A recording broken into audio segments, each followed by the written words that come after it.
നമസ്കാരം. Village news ടിവിയിലേക്ക് പ്രിയപ്പെട്ടവർക്ക് സ്വാഗതം.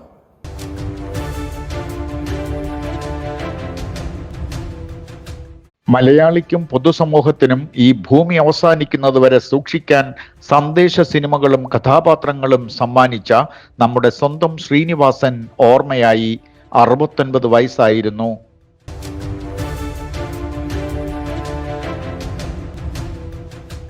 മണിമുഴക്കം എന്ന സിനിമയിലൂടെ സ്ക്രീനിലെത്തിയ ശ്രീനിവാസൻ 200-ൽ പരം സിനിമകളിൽ അഭിനയിച്ചു.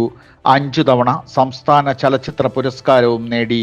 35 വർഷം കഴിഞ്ഞിട്ടും ഓരോ തിരഞ്ഞെടുപ്പിലും ശ്രീനിവാസന്റെ കഥാപാത്രവും അദ്ദേഹം എഴുതിയ ഡയലോഗുകളും മുഴങ്ങുന്നു.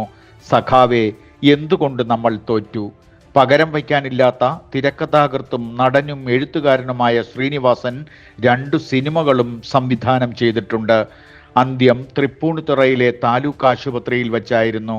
കണ്ടനാട്ടെ വീട്ടുവളപ്പിൽ നാളെ രാവിലെ 10 മണിയോടെ സംസ്കാര ചടങ്ങുകൾ സംസ്ഥാന ബഹുമതിയോടെ നടക്കും.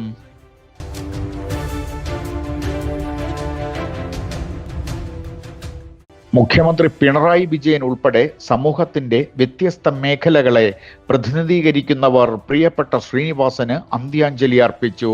അമൃത ഹോസ്പിറ്റലിലേക്ക് ഡയാലിസിസിന് പുറപ്പെടുന്ന വഴിയിൽ അസ്വസ്ഥതയുണ്ടായാണ് താലൂക്ക് ആശുപത്രിയിലേക്ക് എത്തുന്നത്. അപ്പോഴേക്കും മലയാളത്തിന്റെ പ്രിയപ്പെട്ട ശ്രീനി നമ്മെ വിട്ടുപോയിരുന്നു.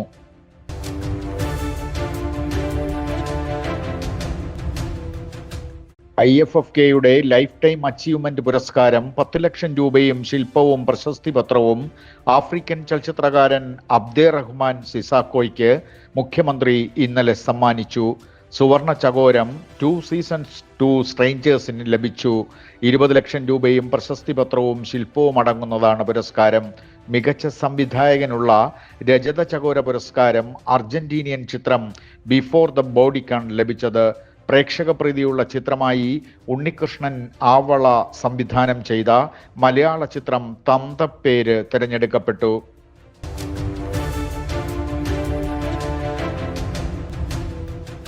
പാലോടിനെ ലോക ശ്രദ്ധയിലെത്തിച്ച സസ്യശാസ്ത്രജ്ഞൻ ഡോക്ടർ പി പുഷ്പാങ്കദൻ ഇന്നലെ അന്തരിച്ചു. പത്മശ്രീ പുരസ്കാര ജേതാവാണ് ഇദ്ദേഹം.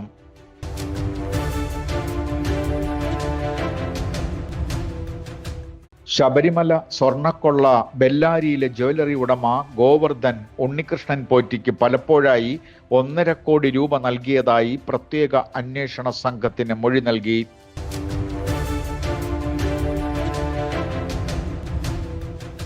എറണാകുളം പോണേക്കരയിൽ റിട്ടയർഡ് അധ്യാപിക വനജയെ ദുരൂഹ സാഹചര്യത്തിൽ മരിച്ച നിലയിൽ കണ്ടെത്തി.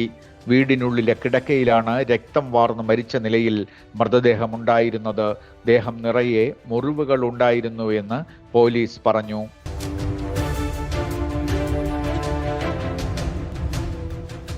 തിരുവനന്തപുരത്ത് മംഗലപുരത്ത് ടെക്നോ പാർക്ക് വികസന മേഖലയിൽ റോഡ് ഇടിഞ്ഞു താഴ്ന്ന് ചെളിക്കെട്ടായതിൽ പ്രതിഷേധവുമായി പ്രദേശവാസികൾ മണിക്കൂറുകളോളം മണ്ണുമായി പോയ ലോറികൾ പിടിച്ചിട്ടു.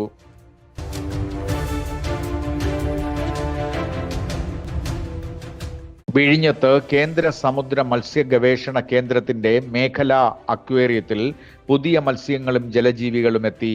ഇരകളെ അടിച്ചു വീഴ്ത്തി ഭക്ഷണമാക്കുന്ന പീക്കോക്ക് മാൻഡിസ് ഷ്രിമ്പ്, നിറങ്ങൾ കൗതുകമുണർത്തുന്ന പിക്കാസോ ട്രിഗർ തുടങ്ങി നിരവധി ജലജീവികളും മത്സ്യങ്ങളുമാണ് അക്വേറിയത്തിൽ പുതുതായി കൊണ്ടുവന്നിട്ടുള്ളത്.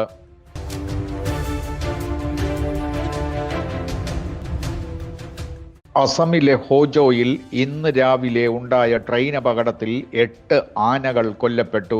മിസോറാമിലെ സൈറാങ്കിൽ നിന്ന് ഡൽഹിയിലേക്ക് പോകുകയായിരുന്ന രാജധാനി എക്സ്പ്രസ് ആണ് ആനക്കൂട്ടത്തിലേക്ക് ഇടിച്ചു കയറിയത്.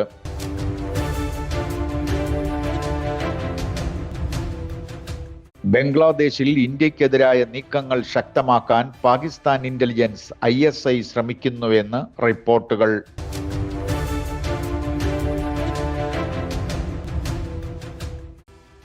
സിറിയയിലെ ഇസ്ലാമിക് സ്റ്റേറ്റ് കേന്ദ്രങ്ങളിൽ ഇന്ന് അമേരിക്കയുടെ ഓപ്പറേഷൻ ഹോക്കി നടപ്പിലാക്കി. ആക്ഷനിൽ അമേരിക്കയ്ക്ക് പുറമെ ജോർദാനിൽ നിന്നും യുദ്ധവിമാനങ്ങൾ എത്തി. സിറിയയിലും ഇറാഖിലുമായി 7000-ഓളം ഇസ്ലാമിക് സ്റ്റേറ്റ് ഭീകരർ ഉണ്ടെന്നാണ് UN കണക്കുകൾ. കൂടുതൽ വാർത്തകളും വിശകലനങ്ങളും നിങ്ങളിലേക്ക് എത്തുവാൻ വില്ലേജ് ന്യൂസ് TV സബ്സ്ക്രൈബ് ചെയ്യുക, ഷെയർ ചെയ്യുക.